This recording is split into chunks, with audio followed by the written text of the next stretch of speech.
Emotional intelligence, EI, EQ. It's an important skill for leaders and really all of us to have. But what does emotional intelligence mean and why is it so important? Based on the work of David McClellan and is defined by the work of Daniel Goleman, who brought EI into the workplace, emotional intelligence refers to the ability to recognize and control our own emotions, to understand the emotions of others, to motivate ourselves, and to manage healthy relationships with others. Their research demonstrated time and time again that while a baseline level of IQ was an important factor for leader or individual success, what made the real difference for those that stand apart as great leaders and great team members were things like their ability to manage themselves under pressure, to show empathy for others, a drive to set challenging goals and work to achieve them with resilience, and the ability to build collaborative and healthy relationships that can even withstand conflict. This is the framework of emotional intelligence developed by Goleman.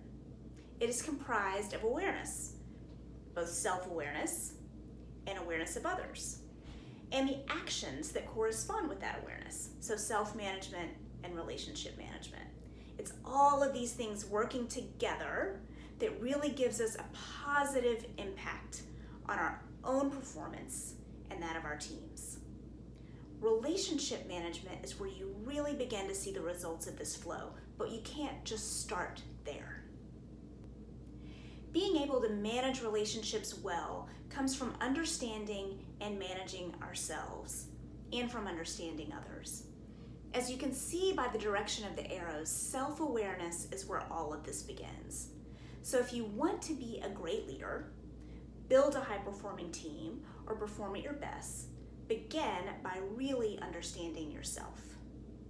Self-awareness includes your ability to recognize and name your own emotions so you can better manage your triggers, those things that may lead you to lose your temper, lose control of your emotions, may be less effective than you might be otherwise. It's also important to understand your abilities and your limits. So how hard can you push yourself? What are the factors that really help you work best? How do you pick yourself up when you're feeling down? Other elements of self-awareness are being aware of, for example, maybe positive or negative biases that you may have, having a sense of humor, not taking things seriously, maybe being mindful of your ego. And of course, learning how all of those things can influence and impact positively or negatively on your own performance. An important component of building self-awareness is being open to feedback. Without feedback, you can't grow, and you can't test your assumptions about your strengths, your areas for growth, against what others may experience. This is particularly true as well of your negative or positive biases that you may have, some of which you aren't even aware of. So the net of self-awareness and what it looks like in action is really being honest with yourself and being comfortable, being vulnerable, being open to learn more. Once we have solid self-awareness, we're better equipped to manage ourselves. We can think about self-management as the brakes and the fire. Sometimes we need to pump the brakes on our emotions and our reaction to a situation. And there are other times when we need to light a fire to get ourselves moving. Managing ourselves is pumping the brakes to control our emotions. It means catching the snarky comment before it comes out, taking a deep breath instead of lashing out at someone, stopping ourselves before we do something we regret.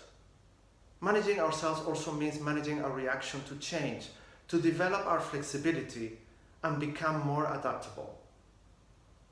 The fire piece of self-management is motivating ourselves, lighting a fire to keep ourselves moving forward. This means having strong achievement orientation, a positive outlook, and being able to focus on achieving great results even in challenging circumstances. Once you can understand and manage yourself, you'll be in a better position to understand others. Social awareness is really about tuning in to your team members, your peers, your boss. Empathy is a huge piece of social awareness. Empathy means that you can sense or understand other people's feelings and perspectives, and means taking an active interest and in their concerns. And empathy can absolutely be developed and learned, and is a great way to start is just simply by listening more. Listening rather than being the first to jump in, asking others how things are going, and then really listening to the answer, not just waiting your turn to talk. Social awareness is also about tuning into the group and understanding group dynamics, who the influencers are. The net of social awareness is that you understand and you're concerned about the emotions of others, and that you're able to support and influence because you're tuned in and you understand the group dynamics. Relationship management is where you can take the most impact on your results and performance. But you have to be solid in the other 3 areas first before you can have that impact. If you don't have self-awareness, emotional self-control and empathy, you won't be able to realise your full potential in the relationship management competencies. Relationship management means influencing others and having a positive impact on them, and inspiring others to work with you or follow you. Coaching and mentoring others, taking an interest in the development of others around you, and developing them to grow their skills.